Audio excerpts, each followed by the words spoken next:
Imagine stepping into the dusty attic of Graceland, Elvis Presley's legendary home, for the first time in nearly half a century. The air is thick with decades of neglect, faint static from an old radio crackles, and cobwebs hang like translucent curtains across exposed beams.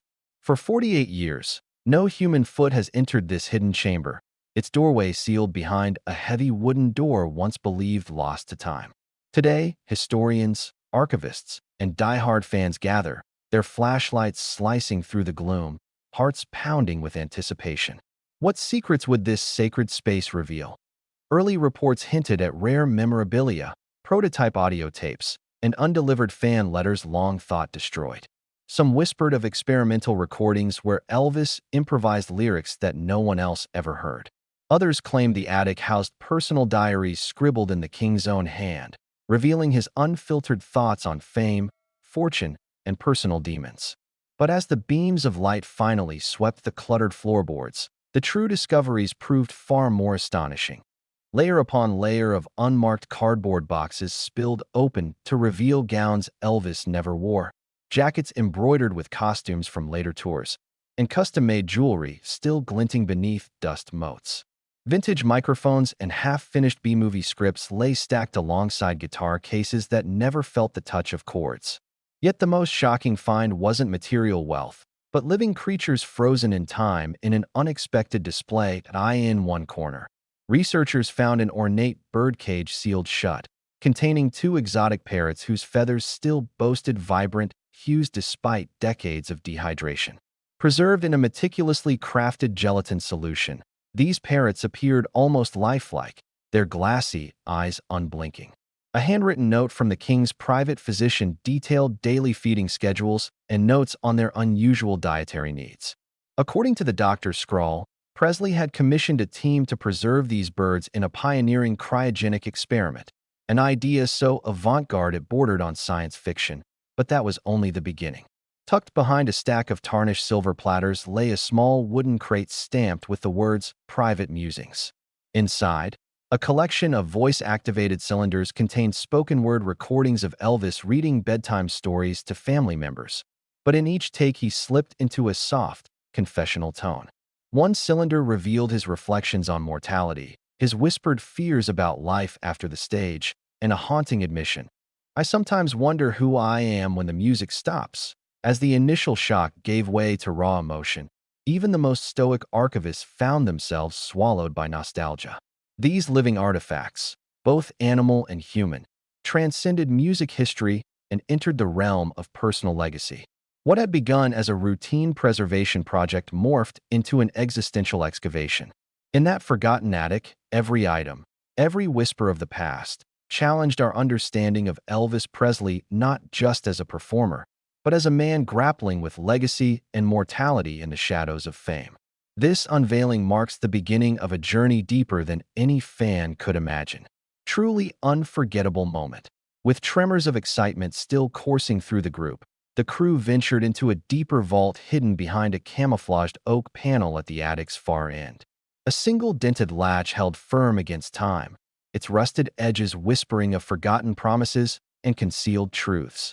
One by one, historians pried the latch, sliding the panel open to reveal a narrow room stacked floor to ceiling with antique trunks wrapped in decades-old velvet.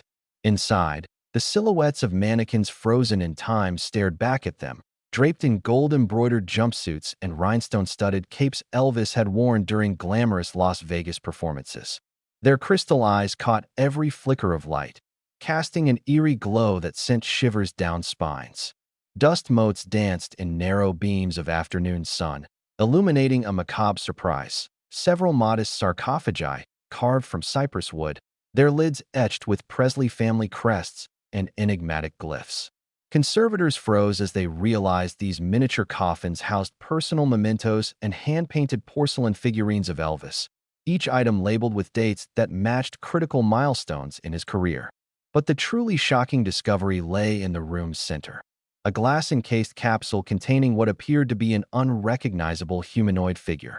Wrapped in gold-threaded fabric, the form floated in a preservative fluid, its identity masked behind a sculpted silver mask that bore an uncanny resemblance to Elvis's own visage. A fragile plaque mounted nearby read, "Project Immortal, Preservation of the King's Divine Legacy." Laboratory annotations discovered later revealed that Elvis believed he could be entombed in fluid and reanimated when technology permitted full restoration. Old newspaper clippings scattered on the floor detailed early tests using cryogenic fluids mixed with oceanic enzymes and brain preservatives, experiments Elvis funded to defy mortality. One yellowed clipping boasted Presley eyes to gaze upon fans forever, science to honor the king. Eerily, dusty audio recordings stored on vintage reel-to-reel decks played themselves in short loops, looping Elvis's voice whispering, "I never wanted to leave." These fragments were intercut with lab notes describing the composition of experimental cellular membranes meant to house living human tissue. Panic rippled through the team when they realized that the capsule's preserved solution was displaying microscopic cellular activity. A living cell from Elvis's tissue had survived nearly 50 years in suspended animation. Each heartbeat was imperceptible but undeniable, recorded by bioengineers eager to confirm the impossible. As news of the concealed sarcophagi and living cells spread like wildfire, Graceland's Board of Trustees convened an emergency session. Legal teams scrambled to assert ownership over Project Immortal artifacts, while scientists clamored for access under strict ethical guidelines. Public reaction fractured between fear, fascination, and moral outrage. Will Elvis ever truly return? Can science unlock the secret of his reanimation? As ultra-rich biotech startups and clandestine government agencies circle like vultures, the world watches with bated breath. Each moment in that sealed room teeters between revolution and abomination. Join us as we peel back another layer of the king's greatest enigma. Stay tuned for the ultimate revelation, arriving soon.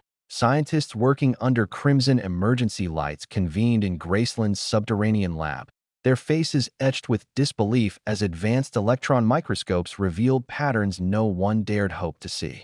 Cells from the crown jewel of Project Immortal were not only intact but exhibited signs of minimal metabolic activity, tiny bursts of ADP synthesis detectable through fluorescent markers. Dr. Simone Alvarez, a leading cryobiologist flown in from Geneva, whispered into her recorder, "We have demonstrable cellular viability after 48 years. This defies every precedent in cryopreservation." Her words ricocheted through the lab like a prophecy. Amid the hum of high-speed centrifuges, legal counsel and ethicists bickered over classified protocols. One memorandum labeled "Privileged, Presley Family Only" outlined contingency plans should reanimation ever become scientifically feasible. It specified a concealed wing at Graceland repurposed as a secure vivarium, complete with biometric locks and life support. Vaults designed to mimic mid-20th century Memphis humidity. The potential for a revived Elvis Presley, even at the cellular scale, sparked feverish debate. Would he remain the youthful king immortalized in songs, or awaken disoriented in a world far removed from the golden age of rock and roll? Meanwhile, behind sealed steel doors, archivists discovered an unmarked reel of Super 8 footage. It showed Elvis pacing nervously in the attic, recording a monologue about his fear of oblivion. His voice trembled, "Music is my immortality. But if my body perishes, I must build a vessel worthy of my song." The footage cut abruptly, as though someone stopped the camera with trembling hands. Film forensics dated the reel to 1972, aligning with confidential physician notes on therapeutic cryonic trials. Each fragment deepened the mystery. Had Presley personally overseen early experiments in suspended animation? News of the living cells ignited a cascade of political maneuvering. Landmark legislation on human tissue rights was invoked, with state senators demanding hearings on the legality of preserving viable human remains for indefinite periods. Simultaneously, a clandestine biotech consortium known only as Operation Resurrection filed FOIA requests seeking declassified military records on cryonic research under defense grants. Conspiracy theorists rallied online, spinning theories that Presley's experiments were covert extensions of classified programs dating back to World War II. Within days, The surviving members of Elvis's inner circle received sealed envelopes containing a single lyric: "Mortals fade, but legend endures." Its source was untraceable, deepening speculation that Presley's verses might have been encoded coordinates to hidden archives elsewhere on the estate. Security cameras recorded suspicious after-hours activity near the Graceland grotto, where rumor claimed additional cryogenic tanks lay buried beneath stone slabs. Yet amid this whirlwind, a singular question loomed. If technology permits reanimation of a fragmentary life form, should we? Scholars invoked Mary Shelley's warnings on tampering with nature, while futurists envisioned a new era of bioimmortality starting with Project Immortal. Meanwhile, fans grappled with conflicting desires. Some yearned for a final performance from the king. Others feared a Frankensteinian revival that could tarnish his memory at in halls both grand and hidden. Elvis Presley's legacy has transcended music and memory, now intersecting the frontier of life science and challenging every boundary between myth and reality. Under the glare of international media, Graceland's grand foyer morphed into an ad hoc command center. Lawyers in sharp suits huddled over conference tables littered with cryonic contracts, while bioethicists paced the marble floors, grappling with the moral weight of reviving Elvis Presley, even as cellular fragments lay alive just down the hallway. On one hand, the Presley family's foundation issued a statement affirming respect for Elvis's artistic legacy, insisting that any scientific breakthroughs must honor his memory. On the other, biotech pioneers whispered of Project Immortal as the dawn of human resurrection, predicting a future where other legends might similarly defy death. Inside the attic's concealed lab, researchers fine-tuned a prototype perfusion system designed to nourish the surviving tissue with nutrient-rich media. Dr. Alvarez oversaw the calibration of micropumps that would mimic natural blood flow, while her colleague, cryogenics expert Dr. Hans Keller, ran simulations projecting viability thresholds. Their whispered exchanges betrayed exciting breakthroughs and chilling doubts. Could injecting synthetic hemoglobin sustain Elvis's cells for years? Would long-term vitality unlock neural patterns deep enough to reconstruct memory? Each question blurred the line between science fiction and imminent reality. Meanwhile, the public's hunger for updates grew ravenous. Tabloids splashed front-page headlines: "Elvis may sing again," and "Reanimation Revolution." Social feeds brimmed with speculation about the King's potential return tour, complete with virtual holograms and AI-generated vocals. Fan clubs launched online campaigns demanding a vote on whether to proceed. One viral poll asked, "Is Elvis Presley's second chance an honor or hubris?" Responses poured in by the millions, splitting roughly 50-50. Some argued that preserving cultural heritage justified every risk. Others warned of monstrous implications: a living legend trapped in technocratic limbo, stripped of agency, and perpetually observed. Amid this chaos, a secret tribunal convened under federal seal. Representatives from the FDA, the National Institutes of Health, and UNESCO's Cultural Heritage Wing debated licensing guidelines for cryopreserved human material. Witnesses included Dr. Alvarez, who detailed the survival of Presley's neuronal clusters, and an Elvis impersonator turned psychologist, who spoke of the psychological ramifications if Elvis's consciousness, or even a simulation thereof, surfaced. The tribunal adjourned with no consensus, deferring final judgment to a newly formed cryonic ethics council, tasked with drafting a global charter on post-mortem revival. Back in Graceland's attic, engineers activated a shimmering blue chamber known as the VitaCore pod. Its glass walls hummed with energy as Elvis's tissue chamber connected to life support arrays. For the first time in 48 years, the cellular specimens pulsed in rhythmic glows, monitored on high-definition screens. A hush fell over the room as technicians held their breath, aware that a single miscalculation could mean irrevocable loss or a historic leap forward. Outside, the world waited. News networks prepared midnight specials, and streaming platforms negotiated exclusive rights to broadcast the first moments of reanimation trials. Meanwhile, grassroots activists in Memphis organized candlelight vigils, praying that whatever emerged respected Elvis's soul. As the VitaCore pod's countdown reached zero, the question hung unspoken in every mind. Was this the ultimate tribute to the king, or an audacious trespass against nature's final decree. The attic door sealed behind them. But the real drama was only beginning. As the VitaCore pod's lights shifted from pulsating cobalt to a steady emerald glow, technicians exchanged tense glances. Every monitor flickered with charts tracking metabolic surges in the preserved tissue. Dr. Alvarez hovered over a console, adjusting nutrient inflow while murmuring encouragement to her team. Maintain perfusion at 8 milliliters per hour. Watch pH closely. Outside that lab, Memphis streets filled with expectant crowds. News trucks dotted street corners, their satellite dishes aimed skyward.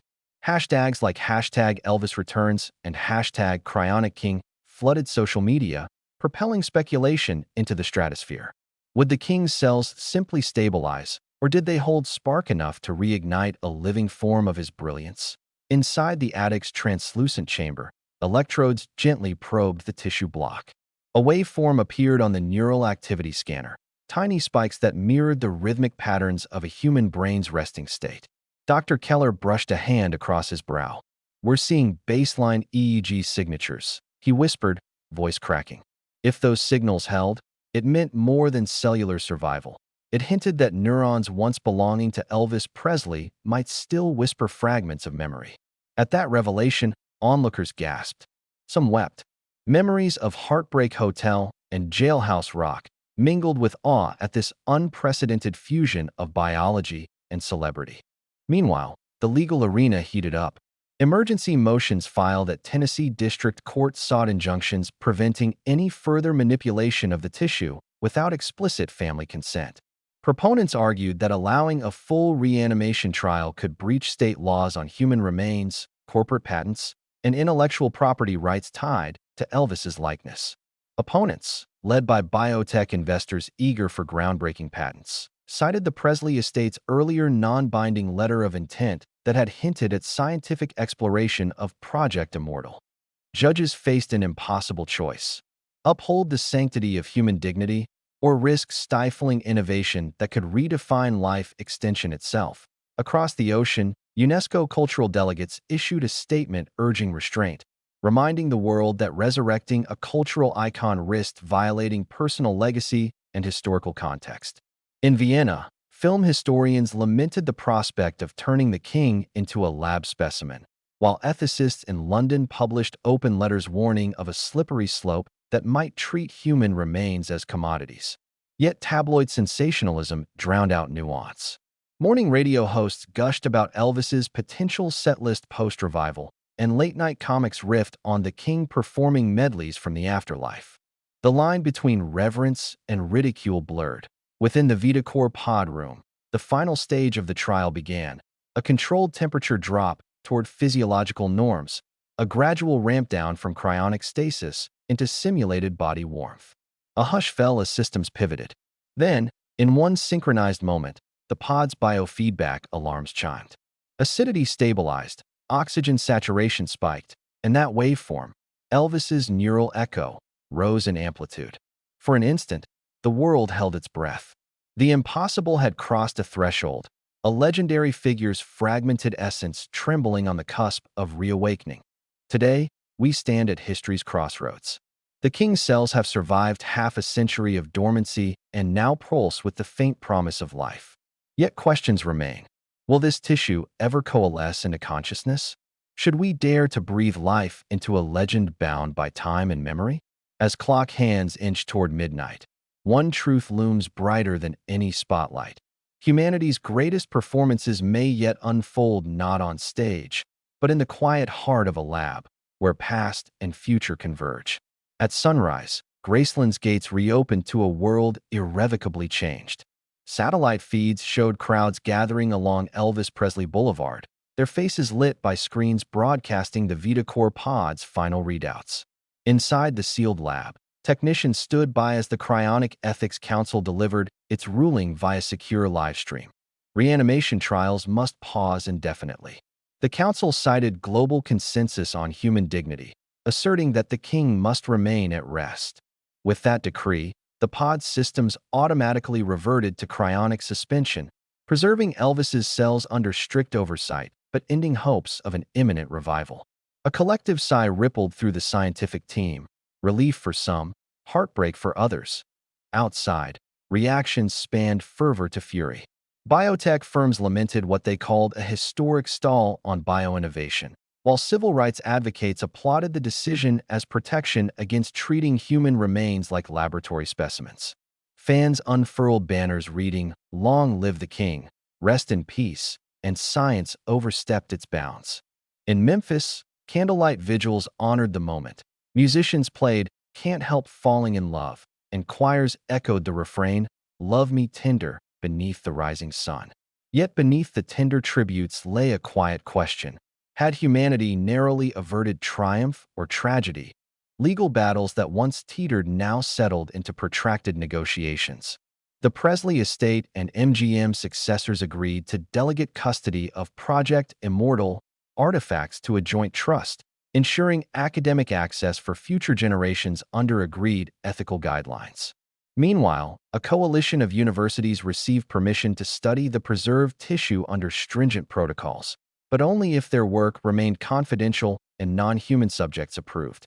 The compromise reflected a new paradigm, balancing scientific curiosity with respect for legacy, a model that might guide future disputes over cryonic heritage. In the corridors of power, policymakers drafted landmark legislation, the Presley Principles, designed to govern post-mortem preservation, personal data rights, and experimental revival protocols.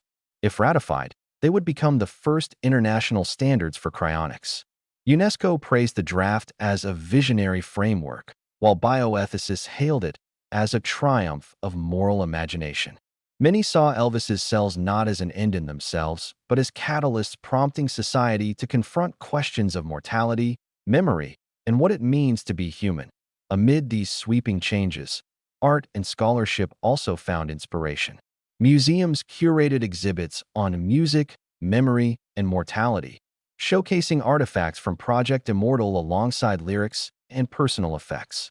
Documentaries explored Elvis's final years, weaving together the story of a man who sought immortality on stage and nearly found it in a lab.